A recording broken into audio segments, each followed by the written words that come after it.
I think I became an author really because when I moved from Hong Kong to New York, I was only 5 years old. So I'm a first generation immigrant. And I felt so alone here.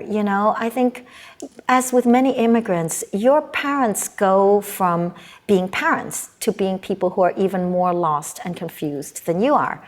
So I have felt really like, I had weird hair, I had strange clothes, I couldn't speak English. Everything I knew had been taken away from me.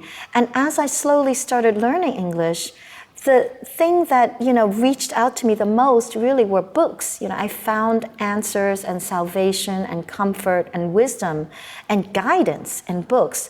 So I think that was a really deep feeling that I've had my entire life. And I loved books from the moment that I first could read.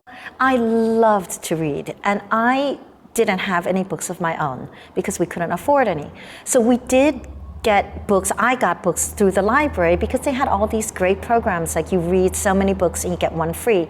And that was my entire library of books that I read and reread, because those were my books. And they meant a tremendous amount to me. But what I did was, at first I started kind of reading randomly in the library, but very soon I was a fast reader. I was done with that. So I read the entire library from A to Z. I just started at the beginning and I read all the way to the end. And, the books I loved were, I guess, kind of girly books like Anne of Green Gables and Judy Blume I read, and all the fairy tales. But I really felt very connected to those books. And, it's funny, like Anne of Green Gables is a red-haired, freckled heroine who lives in the country, and I am a Chinese girl living in the slums of Brooklyn, having never seen a tree really in my life because I came from Hong Kong. So in some ways we couldn't have been more different, but in other ways she spoke to me. A heroine like her spoke to me because she was isolated, she was alone, she was different. And she was struggling to find her own way. And I think that's the wonderful thing about books, that you don't have to be exactly the same as the story depicted to find something in it that speaks to you. I often get asked for advice about writing, and people tend to worry about things like, oh, do I have good grammar, or do I have the talent, whatever that talent means, and how do I know I will ever become a good writer or a bad writer? And what I say is that I think what is most important about writing is actually your soul and your intention. I think that when somebody is trying to write, if they have a sincere desire to communicate something that is real and authentic and honest to them, the writing will be good. The writing will be meaningful. And if it is meaningful to the person doing the writing, it will be meaningful to someone else too. So I think it goes down to a kind of honesty and ability to look at yourself and to look at what you are really feeling and to put that on the page. And I would say to young people who are maybe thinking about writing themselves, I would say don't be afraid.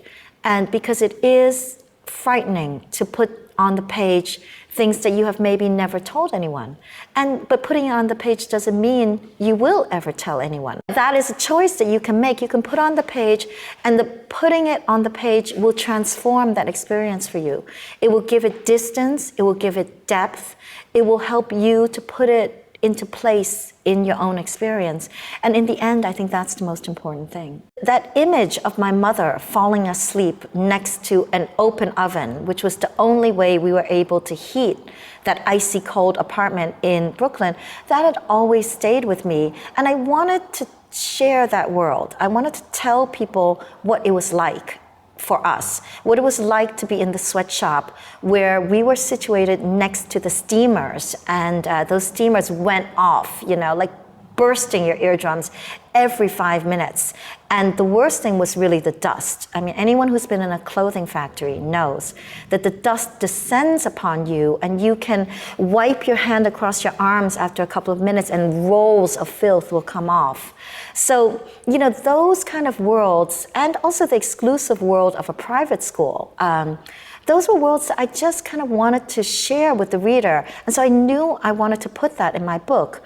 But I wanted the book to be fun to read too. And I think my life is interesting, but it's not an artistically perfect, narrative. And that was what I wanted to design. So, I basically kept the worlds that I had, but I imposed characters and situations, many based on my own life, but ordered in a way that hopefully the reader would not be able to put it down. But there are things you never forget. I mean, if you have lived in an unheated apartment in New York City, you never forget the cold of something like that. Because when I was growing up, the windows of our apartment were covered with ice on the inside the entire winter long. And in the kitchen, which was the back of the building, the windows didn't exist. So the glass had been broken. There were only some jagged frames sticking out of the glass, which we would covered up those windows with black plastic bags, and they would billow the entire winter long against with the wind, icy wind outside. So, those things you never forget. I mean, there were so many things that I experienced as a child that I had, that were just imprinted upon me. But when I was writing the book, I would say that the greatest thing that happened is that I had always been ashamed of our past. I think that's why so often you don't hear about this kind of life, because people are either caught in it, since most children who work in a sweatshop grow up to be adults who work in a sweatshop, so they're not off writing books about it. And the ones who can escape are glad to leave it behind.